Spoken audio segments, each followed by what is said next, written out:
Hello friends, તમારું સ્વાગત છે મારી ચેનલમાં। આજે આપણે બનાવીશું ઠંડી ભગાવી દે તેવું ગરમા ગરમ ટામેટા ધાણાના સૂપની રેસીપી। તો આ સૂપ તમે ગરમા ગરમ પીશો તો શરદી ઉધરસ માટે પણ ખૂબ જ ફાયદાકારક રહેશે અને બનાવવામાં એકદમ સરળ છે અને પીવામાં એટલું ટેસ્ટી લાગશે કે નાના બાળકોથી લઈ મોટા બધાને બહુ જ પસંદ આવશે। તો ચાલો ઝટપટ બની જાય તેવા ટામેટા ધાણાના સૂપની રેસીપી બનાવવાનું શરૂ કરીએ। રેસીપી સારી લાગે તો વિડીયોને લાઇક કરજો, વધારેમાં વધારે શેર કરજો અને હજી સુધી ચેનલને સબસ્ક્રાઇબ ના કરી હોય તો સબસ્ક્રાઇબ કરીને બાજુમાં રહેલા બેલ આઇકન બટનને પ્રેસ કરજો એટલે નવી નવી રેસીપીના નોટિફિકેશન આવશે। તો ચાલો બનાવીએ। હવે સૌથી પહેલા તો આપણે સૂપમાં નાખવા માટેનો મસાલો તૈયાર કરીશું। તેના માટે ખાયણીમાં 2 ટીસ્પૂન સૂકા ધાણા ઉમેરીશું, 7 થી 8 કાળા મરી ઉમેરીશું, અડધી ટીસ્પૂન જેટલું જીરું ઉમેરીશું અને હવે બધી જ વસ્તુને આપણે અધકચરી વાટી લઈશું। તો આ મસાલો આપણે સૂપમાં નાખીશું, તેનાથી આપણા સૂપનો ટેસ્ટ એકદમ સરસ લાગશે। તો અહીંયા તમે જોઈ શકો છો મેં આ રીતે અધકચરો મસાલો વાટીને તૈયાર કરી લીધો છે। હવે આપણે સૂપ પ્રેશર કુકરમાં બનાવીશું। તો તેના માટે ગેસ ઉપર એક પ્રેશર કુકર રાખીશું અને તેમાં 1.5 ટીસ્પૂન જેટલું ઘી ઉમેરીશું। તો તેલની જગ્યાએ આપણે ઘીનો ઉપયોગ કરીશું એટલે સૂપનો ટેસ્ટ એકદમ સરસ લાગશે। ઘી મેલ્ટ થઈ જાય એટલે એક તમાલપત્ર ઉમેરીશું અને આપણે જે મસાલો તૈયાર કર્યો છે તે બધો ઉમેરી દઈશું અને 15 થી 20 સેકન્ડ માટે સ્લો ગેસની ફ્લેમ પર આપણા મસાલાને સાતળીશું। મસાલા સતળાઈ જાય એટલે તેમાં 1 ટેબલસ્પૂન જેટલી આદુ અને લસણની પેસ્ટ ઉમેરીશું। તો લસણનો ભાગ આપણે થોડોક વધારે રાખીશું અને આદુનું પ્રમાણ થોડુંક ઓછું રાખીશું। હવે આદુ લસણની પેસ્ટને પણ આપણે 1 મિનિટ માટે સાતળીશું। તો અહીંયા પેસ્ટને પણ મેં લગભગ 1 મિનિટ માટે સાતળી લીધી છે અને આદુ લસણની કચાશ બધી જ દૂર થઈ ગઈ છે। હવે તેમાં એક મીડિયમ સાઇઝની ઝીણી કટ કરેલી ડુંગળી ઉમેરી દઈશું, મિક્સ કરી દઈશું એકદમ સારી રીતે અને ડુંગળીનો હલકો કલર ટ્રાન્સપરન્ટ થાય ત્યાં સુધી ડુંગળીને પણ આપણે મીડિયમ ગેસની ફ્લેમ પર સાતળીશું। તો અહીંયા ડુંગળીને મેં લગભગ 2 મિનિટ જેવી સાતળી લીધી છે અને તમે જોઈ શકો છો તેનો હલકો કલર ટ્રાન્સપરન્ટ થઈ ગયો છે। તો હવે સૂપનું મેઇન ઇન્ગ્રીડિયન્ટ્સ ટામેટા ઉમેરીશું। તો અહીંયા મેં 500 ગ્રામ ટામેટાને આ રીતે મીડિયમ સાઇઝમાં કટ કરીને લઈ લીધેલા છે। અહીંયા ખાસ તમારે સૂપ બનાવતી વખતે લાલ ટામેટા હોય તેવા ટામેટાનો યુઝ કરવાનો, તેનાથી આપણા સૂપનો કલર એકદમ સરસ એવો આવશે। ઉપરથી આપણે 1 ટીસ્પૂન કે સ્વાદ પ્રમાણે મીઠું ઉમેરીશું એટલે આપણા ટામેટા જલ્દીથી સોફ્ટ થઈ જશે।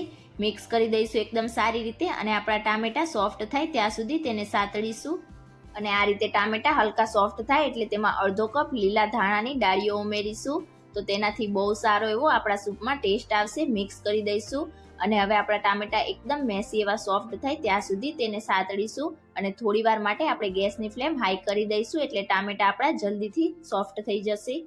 જો તમે એક લીલું મરચું કટ કરીને ઉમેરવા માંગતા હોય તો તેની સ્લાઇસ ઉમેરી શકો છો, પણ પાછળથી આપણે લાલ મરચું પાવડરનો ઉપયોગ કરીશું એટલે અહીંયા મેં લીલા મરચાંનો ઉપયોગ નથી કરેલો। જો તમને તીખાશ વધારે પસંદ હોય તો તમે ગ્રીન મરચાંનો ઉપયોગ કરી શકો છો। અહીંયા થોડીક જ વારમાં તમે જોઈ શકો છો આપણા બધા ટામેટા એકદમ સરસ મેસી એવા સોફ્ટ થઈ ગયા છે। તો આ રીતના ટામેટા સોફ્ટ થાય ત્યાં સુધી તેને સાતળીશું એટલે ટામેટાને બફાવવામાં એકદમ ઓછો સમય લાગશે। અને હવે તેમાં 1.5 કપ પાણી ઉમેરીશું। તો પહેલા આપણે 1.5 કપ જેટલું પાણી ઉમેરીશું અને ત્યાર પછી જરૂર પડે એ પ્રમાણે આપણે પાછળથી બાકીનું પાણી ઉમેરીશું। મિક્સ કરી દઈશું એકદમ સારી રીતે અને હવે હાઈ ગેસની ફ્લેમ પર પ્રેશર કુકરનું ઢાંકણ ઢાંકીને 2 વિસલ કરીશું।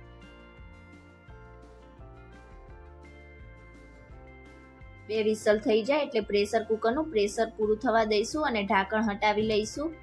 તો અહીંયા તમે જોઈ શકો છો 2 જ વિસલમાં આપણા બધા ટામેટા એકદમ સરસ રીતે બફાઈને સોફ્ટ થઈ ગયા છે। તો અહીંયા ટામેટાને તમે ઈચ્છો તો મિક્સર જારમાં પણ પીસી શકો છો, પણ આજે આપણે ડાયરેક્ટ જ આ રીતે કુકરમાં બ્લેન્ડરથી તેને પીસી દઈશું। તો અહીંયા તમે જોઈ શકો છો મેં બધા ટામેટાને એકદમ સરસ રીતે પીસી લીધા છે અને આપણો આ રીતના એકદમ ઘાટો સૂપ બનીને તૈયાર થઈ ગયો છે। તો આ સૂપ હજી પણ વધારે ઘાટો છે તો આપણે તેને થોડોક પાતળો કરીશું। તો તેના માટે પહેલાં 1 કપ જેટલું પાણી ઉમેરીશું, મિક્સ કરીશું। તો અહીંયા તમને જરૂર લાગે એ પ્રમાણે તમારે પાણી ઉમેરવાનું। તમે ટામેટા વધારે કે ઓછા કેટલા પ્રમાણમાં લો છો તેના ઉપર ડિપેન્ડ કરશે કે પાણી કેટલું જોઈશે।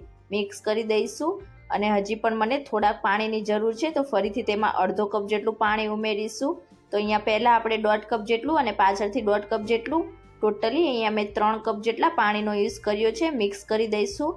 તો અહીંયા આપણા સૂપની કન્સિસ્ટન્સી એકદમ પરફેક્ટ છે। તો હવે આપણે આ સૂપને ગાળવાનો છે। તો તેના માટે ગેસ ઉપર એક કડાઈ રાખીશું અને આ રીતે કોઈ પણ એક મોટો ગણો રાખીશું અને હવે બધા જ આપણા સૂપને ગાળી લઈશું. અને આ રીતે આપણે ચમચાથી ઉપર નીચે કરતા જઈને બધા સૂપને ગાળીશું. તો આપણે ટામેટાને પણ આ રીતે પ્રેસ કરીશું એટલે ટામેટાનો બધો જ પલ્પ નીચે જશે. તો અહીંયા ટામેટાના પલ્પમાં જ મેઇન ટેસ્ટ હોય છે, તો તમારે તેને એકદમ દાબીને બધો જ પલ્પ નીકાળી લેવાનો છે. અહીંયા તમે જોઈ શકો છો મેં ટામેટાને આ રીતે પ્રેસ કરતા જઈને બધો જ પલ્પ નીકાળી લીધો છે. હવે આ નીચે ગણાને નીચે જે પલ્પ હોય તેને આપણે નીચે કડાઈમાં મિક્સ કરીશું. તો અહીંયા તમે જોઈ શકો છો આપણો એકદમ સરસ રીતે સૂપ ગળાઈને તૈયાર થઈ ગયો છે. હવે થોડીવાર માટે આપણે ગેસની ફ્લેમ હાઈ રાખીશું અને આપણા સૂપને ઉકળવા દઈશું. અને હવે તેમાં 1 થી 1.5 ટીસ્પૂન જેટલું કશ્મીરી લાલ મરચું ઉમેરીશું, તેનાથી કલર એકદમ સરસ આવશે. અડધી ટીસ્પૂન જેટલો આપણે રેગ્યુલર તીખું લાલ મરચું ઉમેરીશું. અને હોટેલ જેવો સૂપ બનાવવા માટે આપણે તેમાં 1 પિંચ જેટલો ઓરેન્જ રેડ ફ્રૂટ કલર ઉમેરીશું. મિક્સ કરી દઈશું. તો અહીંયા ફ્રૂટ કલર નાખવો ટોટલી ઓપ્શનલ છે, તેનાથી ટેસ્ટમાં કોઈ જ ફરક નહીં પડે, ફક્ત કલર જ થોડોક ચેન્જ થશે. તો અહીંયા જો તમારી પાસે કલર ના હોય તો તમે તેને સ્કીપ પણ કરી શકો છો. હવે તેમાં 1 ટેબલ સ્પૂન જેટલી ખાંડ ઉમેરીશું. તો અહીંયા જો તમારા ટામેટા વધારે ખાટા હોય તો તમે 1 ટેબલ સ્પૂન જેટલી ખાંડ વધારે પણ ઉમેરી શકો છો. મિક્સ કરી દઈશું એકદમ સારી રીતે અને હવે આપણા સૂપમાં એક બોઇલ આવે ત્યાં સુધી તેને ઉકળવા દઈશું. તો અહીંયા તમે જોઈ શકો છો થોડીક જ વારમાં આપણા સૂપમાં એકદમ સરસ રીતે ઉભરો આવી ગયો છે. તો આ રીતે જે ઉપર ફીણ હોય તેને આપણે અલગ નીકાળી લઈશું. તો તેનાથી આપણો સૂપ પીવામાં એકદમ સરસ ટેસ્ટી લાગશે. તો આ ફીણ નીકાળવો ટોટલી ઓપ્શનલ છે. તો આ ફીણને નીકાળી લીધા પછી તમારે તેને ફેંકવાનો નથી, કોઈ પણ શાક બનાવવામાં તેનો તમે યુઝ કરી શકો છો. મિક્સ કરી દઈશું અને અહીંયા આપણો એકદમ પરફેક્ટ એવો ટામેટા ધાણાનો સૂપ બનીને તૈયાર થઈ ગયો છે. ઉપરથી આપણે અડધા કપ જેટલા ઝીણા સમારેલા લીલા ધાણા ઉમેરીશું. તો આ સૂપ આપણે ટામેટા અને લીલા ધાણાનું બનાવેલું છે એટલે ધાણા થોડાક વધારે પ્રમાણમાં ઉમેરીશું એટલે તેનાથી બહુ સારો એવો ટેસ્ટ આવશે. મિક્સ કરી દઈશું એકદમ સારી રીતે. તો અહીંયા આપણું એકદમ પરફેક્ટ એવું ટામેટા ધાણાનું સૂપ બનીને તૈયાર થઈ ગયું છે. તો હવે ગરમા ગરમ સૂપને આપણે સર્વિંગ બાઉલમાં નીકાળીશું. તો આ સૂપ ગરમ ગરમ હોય ત્યારે તમારે તેને સર્વ કરવાનું, તો જ વધારે ટેસ્ટી લાગશે. તો તમે ક્યારે આ રીતે હોટલમાં કે રેસ્ટોરન્ટમાં મળે તેવું ટામેટા ધાણાનું સૂપ ના બનાવ્યું હોય તો એકવાર આ રેસીપી જરૂરથી ટ્રાય કરજો. એટલું ટેસ્ટી લાગશે કે ઘરમાં નાના બાળકોથી લઈ મોટા બધાને બહુ જ પસંદ આવશે અને એકદમ ઝડપથી બની પણ જાય છે. તો તમારું સૂપ કેવું બને છે તે મને કમેન્ટ કરીને ચોક્કસથી જણાવજો. અને આજની મારી રેસીપી તમને કેવી લાગી એ પણ મને કમેન્ટ કરીને જણાવજો. રેસીપી સારી લાગી હોય તો વિડીયોને લાઇક કરજો, વધુમાં વધુ શેર કરજો અને ચેનલને સબસ્ક્રાઇબ કરીને બેલ આઇકનને પ્રેસ કરજો એટલે નવી નવી રેસીપીના નોટિફિકેશન આવશે. Thank you for watching.